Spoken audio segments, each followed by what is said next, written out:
Romanos, no capítulo 12, faremos a leitura dos versos 1 e 2.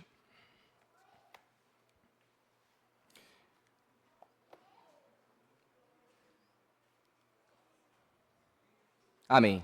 Abriu aqui o esboço, que às vezes o iPad não funciona, é sempre aquela correria. Diz assim a palavra do Senhor, amados. Acompanhem conosco, aqueles que estiverem sem Bíblia, também aqui na projeção. Portanto, irmãos, pelas misericórdias de Deus, peço que ofereçam o seu corpo como sacrifício vivo, santo e agradável a Deus. Este é o culto racional de vocês. E não vivam conforme os padrões deste mundo, mas deixem que Deus os transforme pela renovação da vossa mente, para que possam experimentar qual é a boa, perfeita e agradável vontade de Deus. Até aí, meus amados. Irmãos, nesses dois versos, nós temos muito conteúdo. Nós temos muita coisa para estudarmos nesses dois versos. Quando eu comecei a ler, e esse é um texto que eu gosto muito, inclusive em 2022, eu estava vendo lá nas minhas anotações, em abril eu expus do versículo 9 até o versículo 13, se eu não me engano. E esse texto, quando eu comecei a estudar para esse sermão, eu me deparei com inúmeros pastores, com uma grande bagagem, e que demoravam meses para exporem esses dois versículos. Então isso é um grande desafio. Para quem já leu, Dr. Martin Lloyd-Jones, ele foi um pastor da Inglaterra, ele era médico assistente do rei da Inglaterra, abriu mão da sua carreira na medicina, se tornou pastor numa igreja em Westminster, próximo do Palácio de Buckingham, e ali ele teve um ministério de mais de 40 anos. Ele expôs esse capítulo de Romanos, que nós estamos propondo a exposição em 2 meses, em dois domingos, em 35 sermões, o que dá aproximadamente 6 meses, ou um semestre, para expor esse capítulo. E essa exposição rendeu um livro de mais ou menos 620 páginas. Então os irmãos imaginem o conteúdo que nós temos aqui nesse capítulo 12. O reverendo Augusto Nicodemos, da Igreja Presbiteriana do Brasil, ele expôs em 4 domingos esse capítulo 12. E o pastor John Piper, nesses 2 versículos, gastou 6 domingos. Então o que eu quero dizer com isso? Que a nossa exposição, ela não vai conseguir ser minuciosa, de nós conseguirmos ver exatamente tudo o que o texto nos propõe. Mais do que um exame com um microscópio para analisarmos cada folha dessa floresta, para usarmos uma metáfora, o nosso estudo vai ser mais ou menos parecido com um voo. Acho que é a metáfora boa. Um voo panorâmico, em que nós conseguimos enxergar a floresta inteira. Então nós tentaremos entender os principais pontos desse capítulo 12 e como isso se aplica às nossas vidas hoje. Um texto, não percam isso de vista, escrito há 2000 anos atrás, para a realidade da maior cidade do mundo, Roma, a capital do império. Paulo nunca havia estado junto com aqueles irmãos e escreve essa carta para eles. Nós vamos tentar entender um pouco dessa carta. E, amados, caso surja alguma dúvida, nós não temos o G6, infelizmente, ainda. Teremos em breve, como o nosso irmão Michael anunciou, estamos nos preparando para isso. Mas nós temos bastante material e aqui eu já deixo a indicação da biblioteca da igreja, amados. Nós não temos esse hábito, eu gostaria de divulgar. A biblioteca da igreja ela é excelente, nós temos muitos livros para quem quiser se aprofundar um pouquinho mais nesse sermão. Amém? Sem mais delongas, amados. Para que nós possamos entender os 2 versículos que nós lemos hoje, nós temos que dar alguns passos atrás. Por quê? Nós temos que entender o contexto da carta aos Romanos. Nós temos que entender o que está por trás da mente de Paulo e o que está por trás desses irmãos que liam essa carta quando a receberam originalmente há 2000 anos atrás. Isso nos ajuda, não vou demorar muito tempo. Mas percebam, amados, aparentemente, na nossa geração, no nosso tempo, existe uma tensão aparente entre doutrina e prática. Quantos aqui já ouviram algo desse tipo? Olha, você vai estudar teologia? Você vai ler esse livro difícil? Você vai esfriar na fé. Cuidado. Quantos já ouviram algo desse tipo ao longo da caminhada cristã? Parece que há uma tensão entre doutrina e prática. Entre quanto mais eu conheço, parece que eu me torno mais frio. Só que ao ler esses versículos, me parece justamente o contrário. Paulo, ele nos impele a termos uma vida prática, ao mesmo tempo que nós conhecemos aquilo que Deus fez por nós. Por outro lado, existe também uma tentação comum de nosso tempo, que é nos aprofundarmos na doutrina e vivermos uma vida sem prática cristã nenhuma, como se Deus não existisse. Tratarmos a Bíblia como um livro científico, tratarmos a Bíblia como um mero estudo de mestrado ou doutorado, em que eu conheço todos os detalhes, mas eu não vivo isso. Esse texto ele nos ajuda a equilibrarmos essa balança e a percebermos que doutrina e prática, fé e obras caminham juntas e são indissociáveis na vida cristã. Aquela igreja em Roma, há 2000 anos atrás, vivia alguns desafios. E Paulo conhecia esses desafios. Só que, acima de tudo, o maior desafio vivido por Paulo, e tenham isso em mente, é que, naquele momento, o mundo não era um mundo cristão. As pessoas não conheciam a Cristo no mundo inteiro. Alguns aqui já viajaram para fora, para locais distantes, Espanha, Itália, Inglaterra. Percebam, muitos desses lugares não eram alcançados pelo Evangelho. E o desejo ardente de Paulo era que o Evangelho chegasse a esses locais. Então Paulo tem um plano, leiam comigo, Romanos 15. Peço para o nosso irmão Betinho projetar.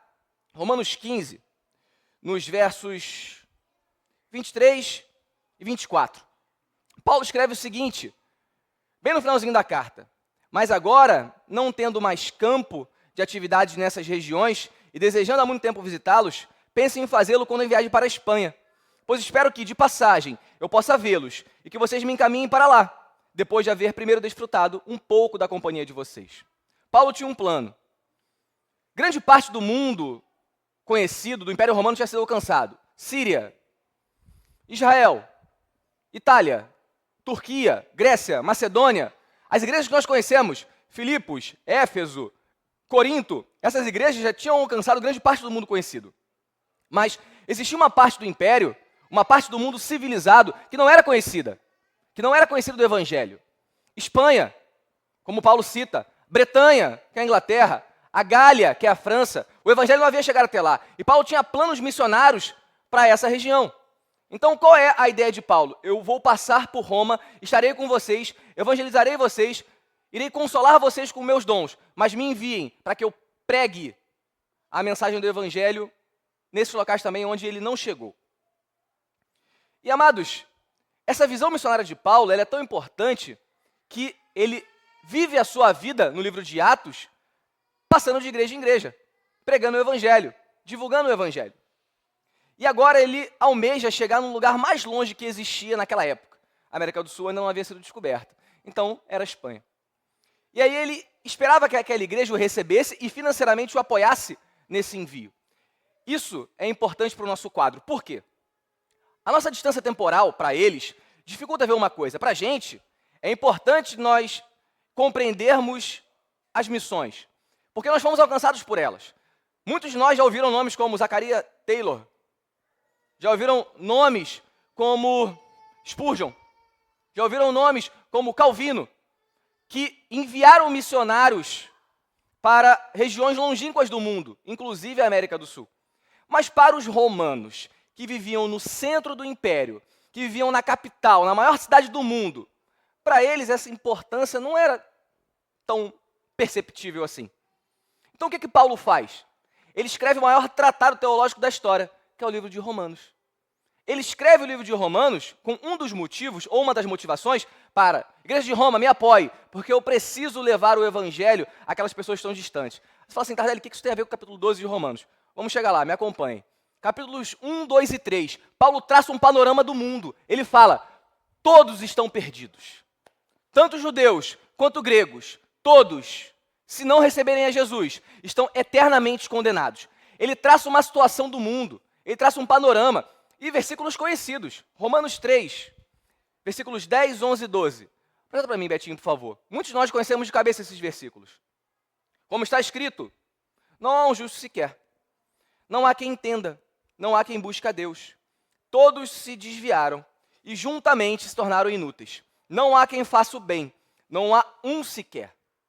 Para dar apoio ao seu pedido de recursos financeiros para as missões em locais que não tinham sido alcançados, Paulo começa bem tranquilo. Todos lá estão condenados. Todos lá não conhecem a Deus. Eles precisam conhecer. Esse é o primeiro argumento de Paulo. Mas o interessante é que Paulo não dá só o problema. Ele também apresenta a solução. Nos capítulos 4 e 5, com exemplos de Adão, de Abraão, de Jesus, ele lança os alicerces de uma doutrina que atingiu o coração de Lutero, que atingiu o coração de Calvino, que atingiu o coração de inúmeros cristãos ao longo da história, que é a doutrina da justificação pela fé. Leiam comigo. Romanos 5, versículos 22, 23 e 24. É a justiça de Deus, mediante a fé, em Cristo Jesus, para todos e sobre todos os que creem, porque não há distinção, pois todos pecaram e carecem da glória de Deus, sendo justificados gratuitamente por sua graça, mediante a redenção que há em Cristo Jesus. E assim, amados, ele lança as bases de duas doutrinas que nós conhecemos muito bem. A doutrina da depravação total, em que nós somos manchados pelo pecado e estamos condenados sem Cristo. E a doutrina da justificação pela fé, através da qual, quando cremos no sacrifício de Cristo, nós somos justificados, recebemos a justiça que Cristo conquistou na cruz. Mas ele não para por aí. Nesse tratado teológico, ele avança para aquilo que Deus esperava dos romanos e dos espanhóis quando eles fossem alcançados. E lança as bases, no capítulo 6, da doutrina da santificação. Romanos 6, a partir do versículo 12, 13 e 14. Portanto, não permitam que o pecado reine em seu corpo mortal, fazendo com que vocês obedeçam às suas paixões. Também não ofereçam os membros do corpo ao pecado, como instrumentos de injustiça, mas como pessoas que passaram da morte para a vida. Ofereçam a si mesmos a Deus, e ofereçam os seus membros a Deus, como instrumentos de justiça. Porque o pecado não terá domínio sobre vocês, pois vocês não estão debaixo da lei, e sim da graça. Percebam, amados, como Paulo tinha uma mente missionária, uma mente pastoral e a mente de um pregador. Paulo, ele fala, olha, aqueles que não conhecem a Cristo são perdidos. Eles necessitam da justificação pela fé. Eles precisam ouvir a boa nova do Evangelho. Essa boa nova do Evangelho tem que resultar numa vida transformada, numa vida diferente. E nós iremos conseguir perceber em vocês, romanos, e neles, os espanhóis e aqueles não alcançados, a diferença que o Evangelho faz na vida dessas pessoas. Só que isso é lindo e aplicável à nossa existência. Só que Paulo não para por aí. Paulo vai mais longe. E ele lança as bases, no capítulo 7, 8, 9, da doutrina da eleição, em que Cristo nos escolheu antes da fundação do mundo, na eternidade passada. E se você acha pouco, ele também lança as bases da doutrina da glorificação, em que nós seremos como Cristo quando Jesus retornar. Romanos 8, versículos 28, 29, 30 e 31. Sabemos que todas as coisas cooperam para o bem daqueles que amam a Deus, daqueles que são chamados segundo o seu propósito. Pois aqueles que Deus de antemão conheceu, a esse também predestinou, para serem conforme à imagem do seu Filho, a fim de que ele seja o primogênito entre muitos irmãos. E aos que predestinou, a esse também chamou. E aos que chamou, a esse também justificou. E ao que justificou, a esse também glorificou. Que diremos, pois, à vista dessas coisas? Se Deus é por nós, quem será contra nós? Amados, passamos por alguns textos muito conhecidos dos irmãos, que nós sempre lemos e comentamos aqui. Mas percebam como isso é maravilhoso. Como o livro de Romanos é uma pérola, é uma joia que o Espírito Santo inspirou a Paulo a escrever. Paulo trata sobre todos os assuntos afetos ao plano de salvação de Deus.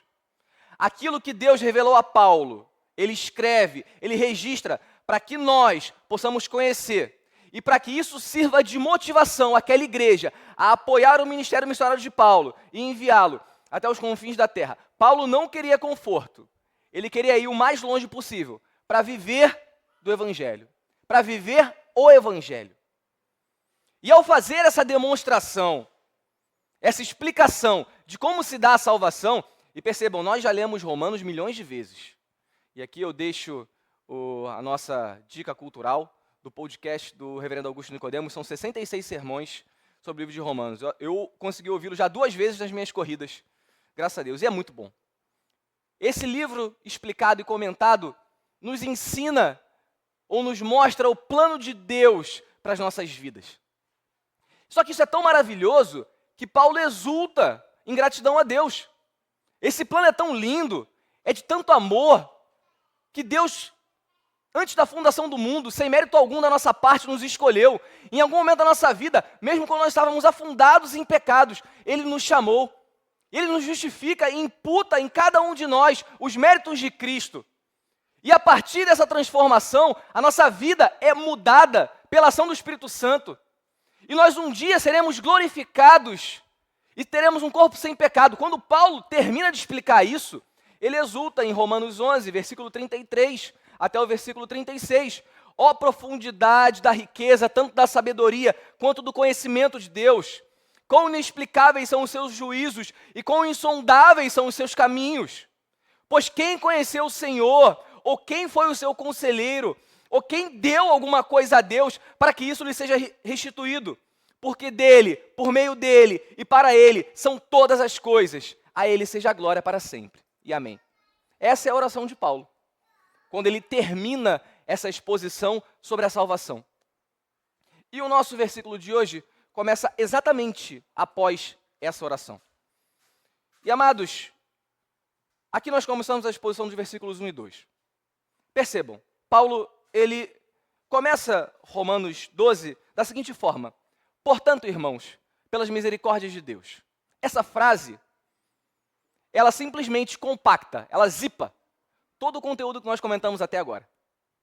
É como se Paulo dissesse: olha, porque Deus escolheu você antes da fundação do mundo, te amou de maneira unilateral, sem mérito algum da sua parte. Porque Deus te salvou, te transformou, porque você consegue enxergar a sua vida antes de Cristo e depois de Cristo. Porque você consegue notar essa transformação, porque você consegue perceber o quão precioso é o sangue de Cristo. Por causa disso, pelas misericórdias de Deus, entregue a sua vida a Deus. Nós usamos essa expressão o tempo todo e nem percebemos o que nós estamos falando. Quantos de nós o tempo todo falamos assim: pelo amor de Deus, faz isso. Pelo amor de Deus, faça aquilo. Agora, eu queria colocar na sua mente que em Romanos 12, isso significa todo o plano de salvação de Deus para cada um de nós. Isso significa Paulo apelando à consciência e à razão daqueles romanos e falando: olha, pensem nisso. Percebam o que Deus fez por vocês. Tentem captar com a cognição de vocês algo que é maravilhoso e que é impossível de ser explicado totalmente, porque é isso que Paulo fala em Romanos 11. Tenham isso em mente. E a partir disso, não existe outra ação senão se entregar completamente a Deus. Portanto, irmãos, pelas misericórdias de Deus, o argumento de Paulo é: tenham em mente o tempo inteiro aquilo que Deus fez por vocês. E se vocês tiverem isso em mente, vocês conseguirão, capacitados pelo Espírito Santo, honrarem a Deus com a vida de vocês. Amados, Deus, Ele nos ama, Ele cuida de cada um de nós, Ele nos protege, Ele nos chama, mas Ele requer de nós. Mas Ele espera de nós. E não porque Ele precise, ou porque Ele dependa, ou porque a sua obra necessite do nosso auxílio. O ponto não é esse. O ponto é, uma vida transformada, ela demonstra frutos de arrependimento. Uma vida que foi alcançada por todo esse plano de salvação, ela necessariamente apresenta mudança, apresenta transformação. Nós iremos refletir sobre isso. E aqui, amados, eu não quero defender um cientificismo, ou que todos nós iremos fazer um doutorado em teologia. Meu ponto não é esse. Lembrem-se disso, nós não somos salvos pelo quanto nós conhecemos. Não. Nós somos salvos pela nossa fé em Cristo.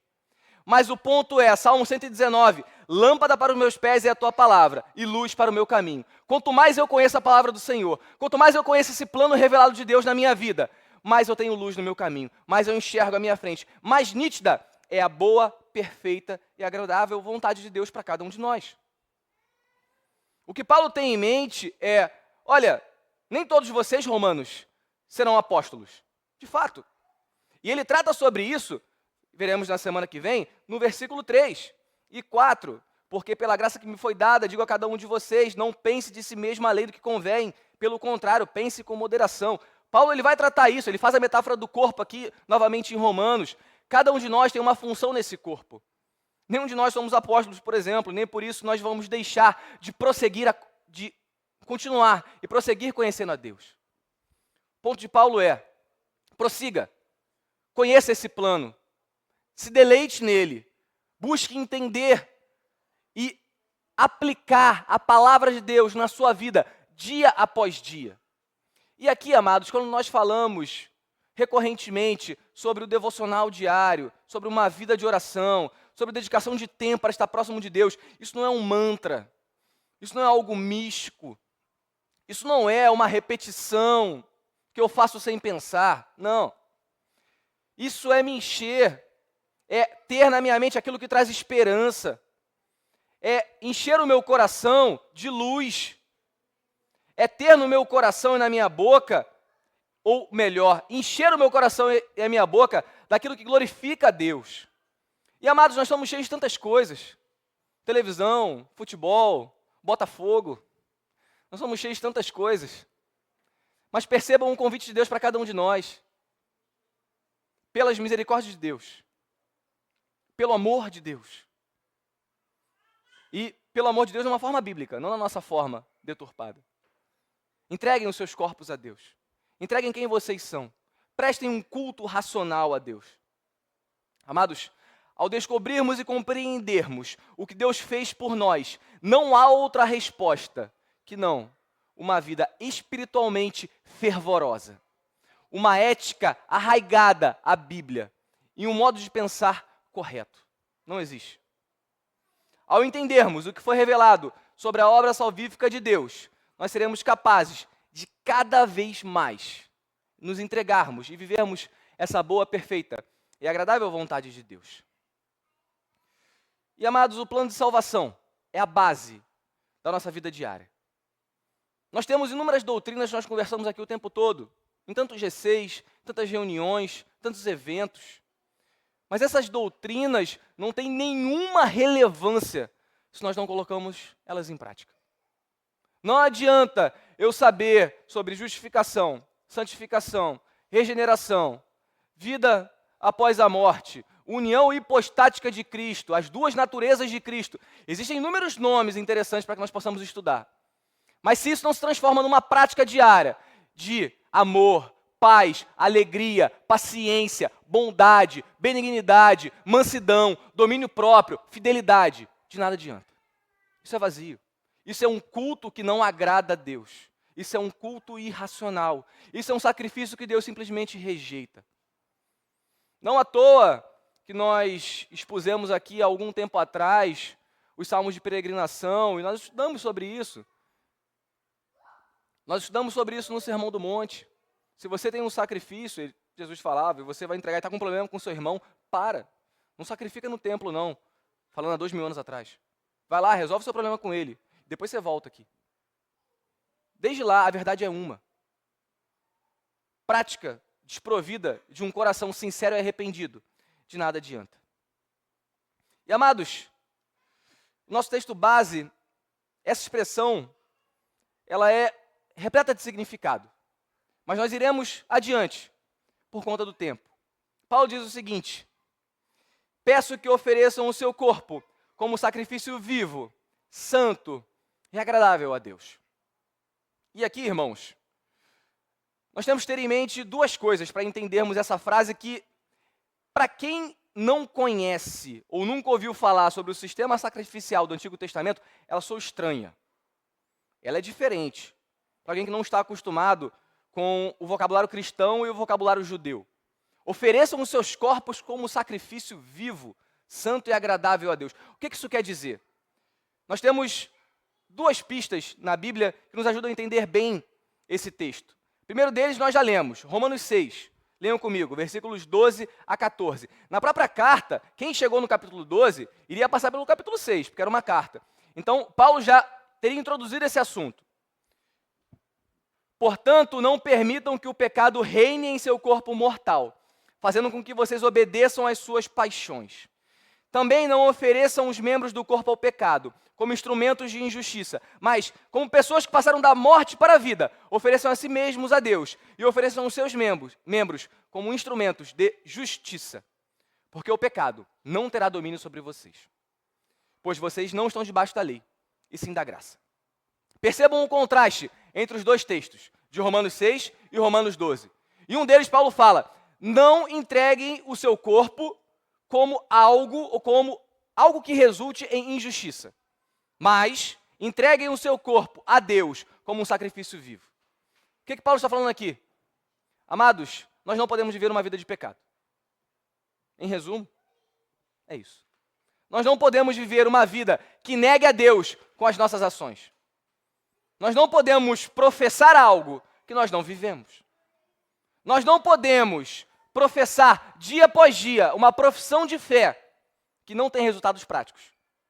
Porque se nós fizermos isso, nós estamos nos oferecendo à injustiça. Nós estamos nos fazendo, nas palavras de Paulo, instrumentos de injustiça. E não nos tornando sacrifícios vivos a Deus. A segunda figura que nos ajuda a entendermos isso é a figura dos sacrifícios do Antigo Testamento. Para quem já leu a lei, Gênesis, Êxodo, Levítico, Números e Deuteronômio, vai perceber o paralelo. Eu trouxe um texto que ilustra bem isso. Gênesis 8, quando Noé sai da arca e oferece um sacrifício a Deus. 8:20, Gênesis 8, versículo 20. O Betinho vai projetar para a gente. Que agora eu estava em Romanos e para Gênesis tem que rolar a barrinha aí, né? Demora um tempinho. Noé levantou um altar e, tomando os animais puros e aves puras, ofereceu holocausto sobre o altar. E o Senhor aspirou o aroma agradável e disse consigo mesmo, nunca mais vou amaldiçoar a terra por causa das pessoas. Até aí. Amados, percebam, um sacrifício agradável a Deus, de aroma agradável a Deus, é algo que alegra, é algo que Deus aceita com alegria. As possibilidades seriam Deus aceitar esse sacrifício ou Deus rejeitar esse sacrifício, assim como foi com Caim. Ou seja, quando eu tenho em mente as misericórdias de Deus, todo o seu plano de salvação para a minha vida, e ofereço o meu corpo como um culto diário a Deus, isso é agradável a Deus, e Deus aceita esse comportamento. E eu gosto muito dessa palavra, porque nós focamos muito nela. Nós focamos muito nos comportamentos. Mas como nosso irmão Michael tem trazido na EBD, nós esquecemos que os comportamentos são meramente a forma exterior das motivações mais profundas do nosso coração. E aqui, amados, nós temos que pensar. O que em nossos corações tem feito com que a nossa vida tenha sido ou tenha resultado em injustiça? A avareza? Será que eu não consigo me desprender dos bens materiais a ponto de que Deus não aceita a minha vida? Será que eu tenho tido o meu coração cheio de lascívia, de luxúria, de vaidade? Será que eu tenho tido o meu coração, ou tenho encontrado no meu coração, tanto orgulho que isso desagrada a Deus?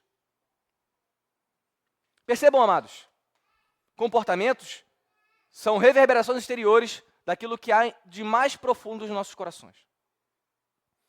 A pergunta que o texto nos traz é: o que há em nossos corações? O salmista, ele ora dessa forma: sonda-me, ó Deus, porque ele sabe que no profundo do seu coração há maldade, há pecado, e ele sabe que precisa ser transformado. Amados, isso não é uma pergunta para um ou outro, é uma pergunta para todos nós.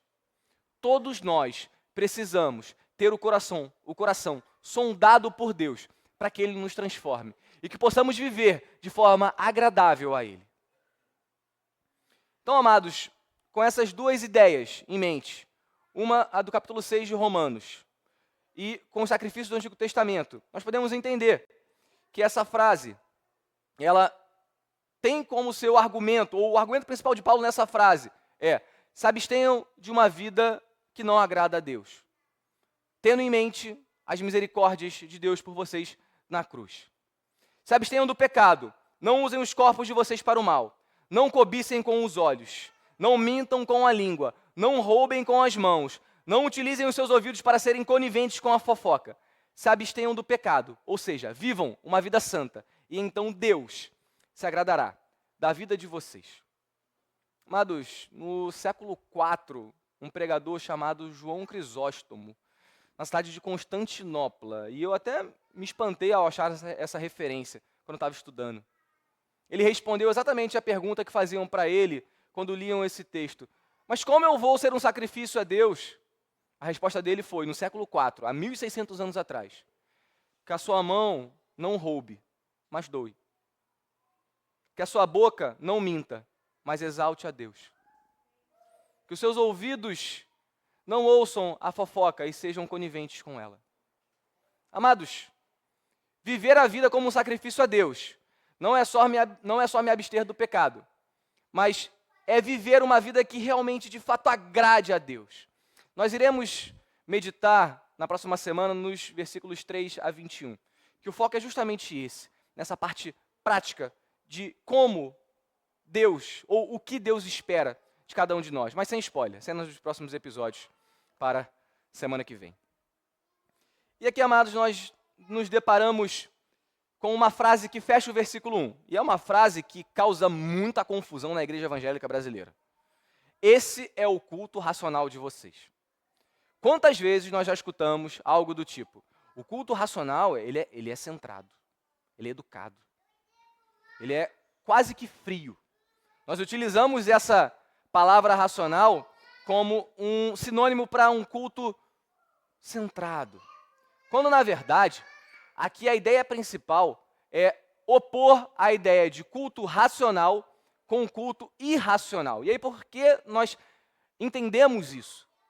O contexto ele é muito importante para captar todo o argumento de Paulo. Paulo está pregando para uma igreja que era formada por judeus e pagãos. Uma igreja formada por pessoas que tinham uma base judaica, que sacrificavam no templo e que entenderiam essas palavras com certa facilidade, mas outras que adoravam a Zeus, a Marte, a Netuno, a Júpiter, a Baco, todo o panteão greco-romano. E essas pessoas, muitas vezes, prestavam a esses deuses pagãos um culto um tanto quanto irracional. Elas se cortavam, elas repetiam frases durante horas, às vezes dias, às vezes semanas.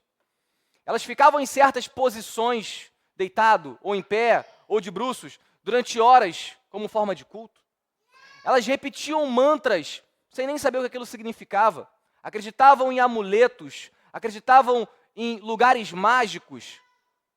Percebam, a cosmovisão dos pagãos convertidos em Roma estava muito contaminada com essa visão greco-romana. Então, Paulo, ele claramente aqui está falando para aquela igreja que ele amava, que ele se importava. Olha, judeus, o culto de vocês agora que se converteram a Cristo não é mais através de sacrifícios de animais, é o sacrifício da vida de vocês. Pagãos que se converteram, vocês agora prestem um culto racional, um culto que percebe racionalmente aquilo que Deus fez por vocês, e vocês expressam de forma vigorosa isso na vida de vocês.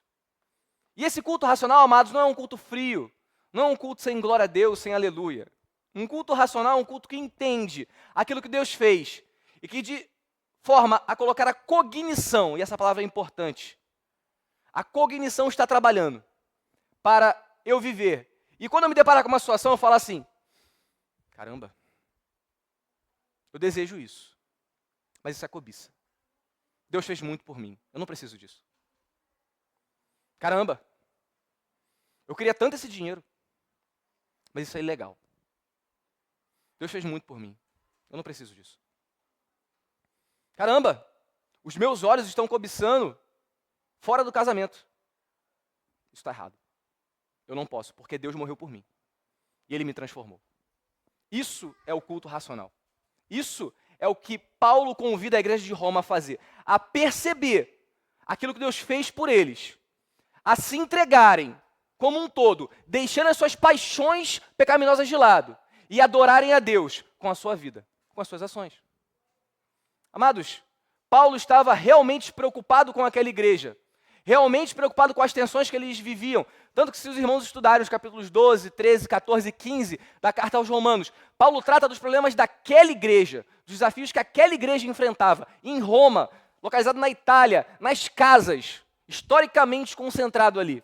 Mas o Espírito Santo, em sua graça, preservou esse escrito até hoje. Nós conseguimos aplicar para a nossa realidade. Mas percebam, o culto racional é aquele culto que eu presto a Deus, com tudo o que eu tenho, tendo em mente o sacrifício de Cristo por mim na cruz. Amados, assim nós prosseguimos para o verso 2. E Paulo escreve dessa forma, Romanos 12, versículo 2. E não vivam conforme os padrões desse mundo, mas deixem que Deus os transforme pela renovação da mente. Amados, Roma, a capital do Império Romano, maior império do mundo. Todo mundo aqui já viu Gladiador. Todo mundo aqui já viu inúmeros filmes que ilustram bem aquela cultura. Poderosa, sim, de fato. Construiu aquedutos que foram destruídos semana passada em Valência, que duraram 2000 anos. Percebam o poder. A gente constrói uma casa hoje, ela não dura 15 anos. Eles construíam barreiras para rios que duraram 2000 anos. Um povo que realmente foi abençoado com a graça comum de Deus, que pacificou o mundo, e muito do que nós somos hoje se deve àquela época. Percebam, essa poderosa cultura também era dominada por algo muito mal. Falsos deuses. Uma cultura que aceitava e valorizava a infidelidade conjugal e o homossexualismo. Um local onde o que importava era o poder e a riqueza. Uma cultura que aceitava o infanticídio com naturalidade. E que, apesar de se vangloriar da opulência de suas construções, não valorizava as pessoas que haviam sido criadas à imagem e semelhança de Deus. Esse era o desenho da cultura romana, completamente afastada de Deus. E que chamava os judeus e os cristãos de ateus porque eles acreditavam em um só Deus. E para os romanos não fazia sentido acreditar em um só Deus. Eles tinham um panteão com mais de 300. Vocês são ateus. Essa era a acusação que eles sofriam no século I, em Roma. E Paulo, ele diz para aquela igreja, não se conformem com a cultura do maior império da época de vocês, e talvez o maior império que já passou pela terra. O que Paulo fala em Romanos é muito desafiador. Paulo, ele fala no capítulo 13, a obedecerem às autoridades civis. Nero iria ser imperador em pouco tempo, ia atacar fogo em Roma e matar os cristãos e os judeus. E Paulo fala, obedeçam, orem por eles, peça que Deus abençoe eles. Amados, quantos de nós oramos pelo nosso presidente, por mais que nós não concordemos com ele? E a gente está falando de uma democracia. Paulo está falando de Nero, que queimou cristãos em estacas para iluminar a Via Ápia à noite, durante semanas, após o incêndio que ele mesmo havia colocado em Roma. Percebam a profundidade disso. Paulo agora no capítulo 12 fala, não se conformeis com o presente século. Não amoldem. E aqui as palavras são muito interessantes. Até no português a gente consegue trazer isso. Peço que o irmão Betinho projete para a gente. Conforme. O que vem à mente de vocês? Uma forma. A ideia aqui, o radical é justamente esse. Não vivam dentro da forma da época de vocês. Deste mundo, em algumas versões mais antigas, e aqueles que são mais velhos, têm tempo de caminhada cristã, vão lembrar, era traduzida como presente século. E não se amoldem às paixões do presente século. Por quê? Aqui, não é que esteja errada, não. Está excelente essa tradução, deste mundo. Mas é porque o contraste deste mundo não é com outro planeta. É deste mundo, é desta era, em relação à era do porvir. O que Paulo está dizendo é, não tenham a mente de vocês formatada, colocadas dentro de uma forma que olhe só para este mundo, mas sejam transformados. Ou seja, não seja colocado dentro de uma forma, mas seja modificada a mente de vocês, de maneira que ela se amolde à era do porvir.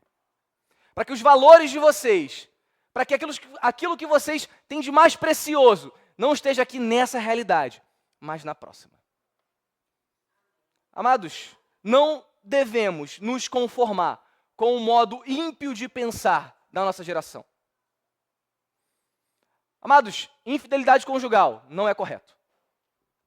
Não podemos nos conformar a isso. Avareza. Ardeli, eu não posso contribuir financeiramente na igreja, eu não posso ajudar nenhum irmão, minha vida é tão difícil, eu estou pagando a viagem para a Europa do mês passado. Não dá. Amados, será que nós estamos amoldando a nossa mente aos padrões desse mundo? Ardeli, mas eu preciso de um carro que ele freia sozinho. Aí eu não posso ajudar. Ok. Será que aquilo que é de mais importante é aquilo que há nesse mundo? Tardelli, olha, eu sei que eu deveria, mas não dá para ir para a igreja. Tem tanta coisa para fazer, eu tenho que malhar. Tenho que emagrecer. Eu não tenho um corpo que eu queria. Será que isso é uma forma eterna ou é uma forma terrena? Amados, o convite de Paulo é, não vos amoldeis. Convite não, perdão. O imperativo de Paulo é, não vos amoldeis a este século. Não estejam conformados ao que esse mundo valoriza. Não tenham como importante aquilo que esse mundo diz que é importante. Não tenham como precioso aquilo que passa. E amados, quando nós olhamos para a história, nós temos inúmeras frases lindas sobre isso. Primeiramente, Jesus em Lucas, quando ele conta a parábola daquele homem que tinha um celeiro e um campo e reúne tudo aquilo. E o celeiro fica pequeno para tanta riqueza. E o homem fala assim, eu vou destruir esse celeiro, eu vou construir um celeiro maior. E ele constrói um celeiro maior e junta mais coisa. E ele fala para a alma dele, sabe aquela conversa que você tem tomando banho assim? Você fala assim, nossa, hoje foi tão bom. Hoje o Mateus não bateu a cabeça. Eu estou muito feliz. Aquele dia que você está assim, feliz da vida. Aquela conversa sozinho, só você e Deus. Aquele homem chega para Deus e fala, a minha alma está feliz, eu tenho muito. A resposta de Deus para ele, louco, hoje eu cobrarei a sua alma. E o que você tem? Para quem é? C.S. Lewis, no meio da Segunda Guerra Mundial, em um programa de podcast que ele fazia na BBC, para incentivar aqueles cristãos ingleses que estavam sendo bombardeados diuturnamente pela Luftwaffe, pela Força Aérea Alemã. Ele fala algo que depois é condensado num livro chamado Cristianismo Puro e Simples. Para quem puder, por favor, leia. Lewis não é um teólogo, mas ele se propõe a fazer teologia e de forma bem prática. Ele fala, tudo o que não é eterno é eternamente inútil. Tudo aquilo que não tem peso de eternidade simplesmente irá passar e não irá durar. Amados, o que Paulo está dizendo é exatamente isso. Não se amoldem, não entrem na forma desse mundo. Não valorizem aquilo que passa, aquilo que vai deixar de ser em 30, 40, 50, para alguns 80, quem sabe 90 anos. Mas transformem a sua mente pela renovação do Espírito. E aqui, amados, essa assertativa de Paulo nos traz dois resultados que nós não podemos negar. O primeiro deles, o verdadeiro evangelho nos transforma. Não há como nós sermos a mesma pessoa, dia após dia, a partir do momento que nós somos encontrados pelo evangelho. E, amados, ele nos transforma em algo necessariamente muito diferente do que está ao meu redor. Se você se sente um peixe fora d'água, parabéns. Esse é o objetivo. Amados, não há como olhar para luxúria, avareza, egoísmo, ira, dissensão, tudo isso, e achar isso normal. Não dá. Não dá porque a nossa mente está sendo dia após dia transformada pela revelação de Cristo na Escritura. Amados, o convite de Paulo, junto com a ordem que ele dá aos romanos, é: tenham em mente as misericórdias de Deus. E a partir dessa ideia cognitiva de perceber o que Deus fez por vocês, coloquem em prática uma vida que seja agradável a Deus. E Deus irá aceitar esse culto de vocês. E quando vocês olharem para o lado e não entenderem por que vocês estão tão incomodados com o pecado que os cerca, percebam, Deus está transformando a mente de vocês dia após dia, para que vocês não encaixem mais nesse mundo. Assim como uma forma faz um biscoitinho de Natal, Deus nos faz de uma forma diferente do mundo, em que nós não vamos encaixar. E se nós estamos encaixados nesse mundo, amados, isso é um sinal de alerta. Por fim, eu gostaria de trazer algumas poucas aplicações para o nosso dia a dia. O primeiro deles, amados, é que no início do versículo 1, Paulo fala, pelas misericórdias de Deus. Irmãos, nem todos nós iremos fazer uma faculdade de teologia ou iremos ler todos os livros que o pastor Emerson leu que estão ali na biblioteca. Não. Nós somos pilotos, músicos, professores, médicos. Nós temos inúmeras profissões e nem todos nós teremos o chamado de tempo integral e não poderemos dedicar nossa vida a isso. E faz parte. E Deus quer que nós honremos a Ele onde nós estejamos. Mas o meu ponto é, não percam de vista e não parem de caminhar na direção de entender aquilo que Deus fez por cada um de vocês. Não percam de vista o amor de Deus. Não percam de vista as misericórdias de Deus. Porque as misericórdias de Deus, para nos salvar, são a base da motivação dos romanos, para que eles entreguem o seu corpo como um sacrifício vivo. Essa é a primeira grande aplicação. Prossigam, continuem em conhecer a Deus. Se encham da verdade revelada. Se encham da luz, que é a palavra de Deus, para que vocês possam conhecer qual é a boa, perfeita e agradável vontade de Deus. E mais do que conhecer, Paulo usa viver tudo isso. Amados, a segunda aplicação é que a vida cristã é um eterno sacrifício até a glorificação. Não há outra forma de viver. Nós teremos que necessariamente abrir mão daquilo que o nosso corpo, que a nossa carne deseja de forma pecaminosa. Jesus disse, do coração procedem os maus desígnios. O pecado está em nós. Nós somos marcados, aqueles que se interessarem em estudar os capítulos 4, 5 e 6 de Romanos, Paulo fala sobre isso, em como nós herdamos de Adão essa pecaminosidade. Amados, não há outro caminho a não ser o caminho do sacrifício. O caminho de dizer não às vontades pecaminosas que não agradam a Deus. Porque se eu disser sim, eu estou me fazendo como um meio para a injustiça e me tornando um sacrifício que não agrada a Deus. Terceira aplicação, amados. O nosso culto, ele deve ser racional. Ele deve ser fervoroso. Ele deve ser cheio de amor a Deus. Pode conter lágrimas. Pode conter momentos em que eu me ajoelho. Pode conter momentos em que eu levanto os meus braços e falo, Deus, eu não entendo nada, mas eu te amo. Podem ter momentos de choro em que eu falo, Pai, está dando tudo errado. Deixa eu ilustrar rapidamente para vocês. Provavelmente Paulo nunca chegou na Espanha. Quando ele chegou em Roma, ele morreu. Talvez decapitado, talvez com um parafuso no pescoço.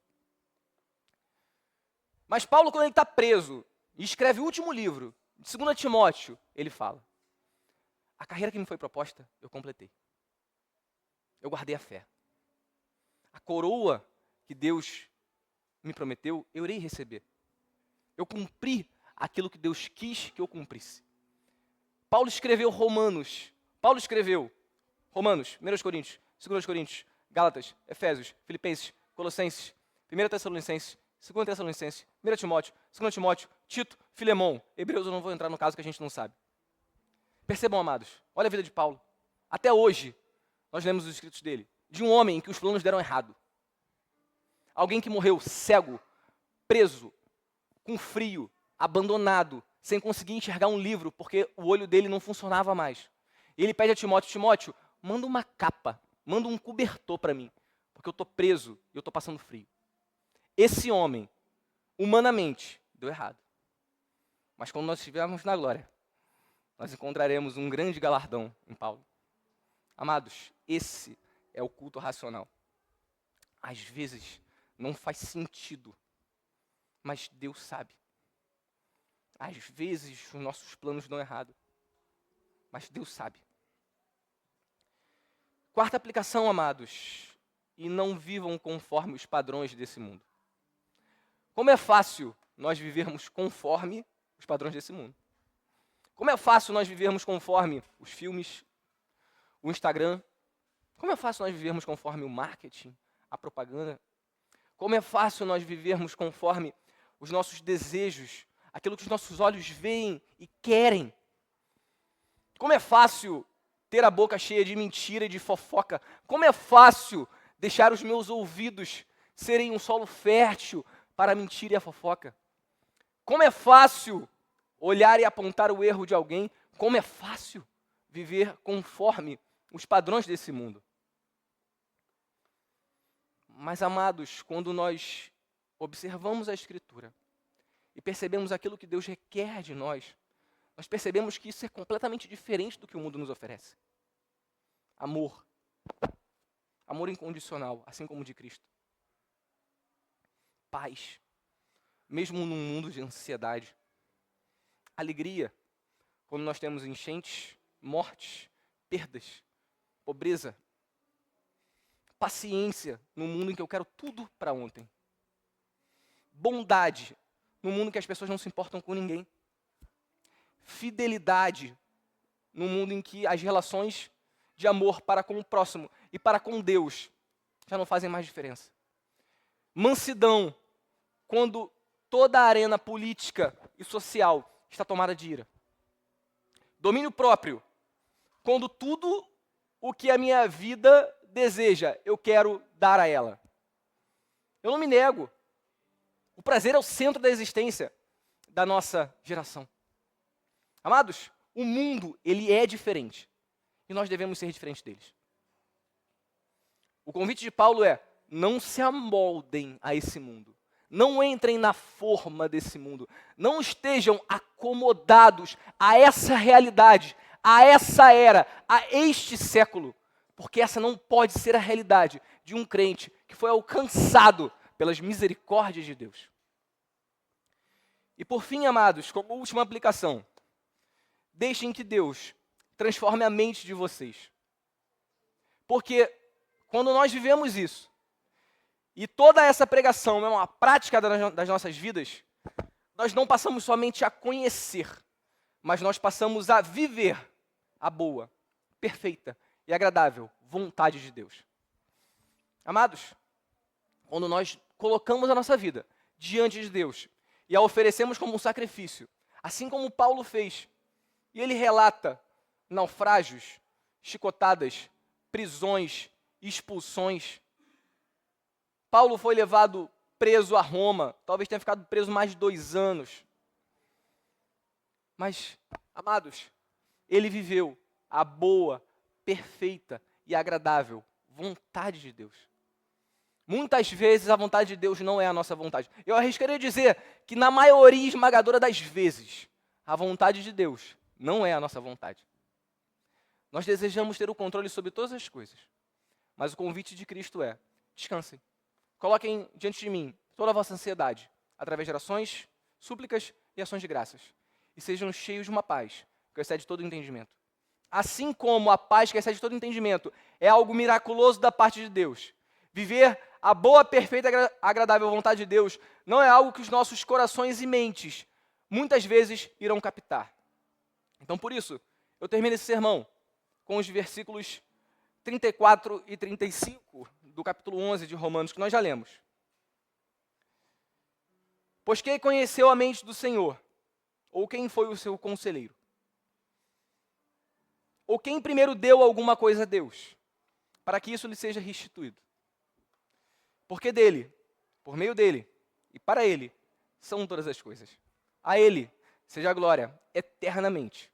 Amém. Vamos orar.